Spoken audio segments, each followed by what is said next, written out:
இந்த சிறிய குழந்தைகளும் அங்கு பிரார்த்தனை செய்ய வந்த பாகிஸ்தான். அந்த பள்ளிவாசலுக்கு வந்தவர்கள் முஸ்லிம் மசூதிக்கு வந்தவர்கள். அவர்கள் என்ன யூதர்களா?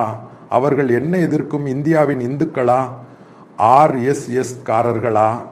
அவர்கள் யார்? உங்கள் மத பிரிவினர். உங்கள் மதத்தில் அதே முறையில் நம்பிக்கை கொண்டவர்கள். அப்பால் அதே முறையில் சுன்னி பிரிவினர் நம்பினால் சரி நாம் ஒப்புக்கொள்ளலாம். சில விஷயங்களில், ஏனென்றால் ஒரு முறை மனிதத்தன்மை இல்லை, இங்கே எதுவும் இல்லை. நீங்கள் கருணை என்று சொல்லும்போது இதில் எங்கே கருணை? இங்கே எங்கே மனிதன்? இங்கே எங்கே மனித நேயம்? அங்கே மதத்தை மாற்றி வைக்கவும். அதை நாம் பின்னர் பேசலாம். சிறிய குழந்தைகள் உட்பட பிரார்த்தனை செய்ய வந்த அவர்களை குண்டு வைத்து வெடிக்கச் செய்தது மிகவும் பயங்கரமானது. இதை யாரும் ஏற்றுக்கொள்ள முடியாது. சில நேரங்களில் இதை கேட்கும் இந்த மத தீவிரவாதிகளும் சில நேரங்களில் ஏற்றுக்கொள்ளலாம்.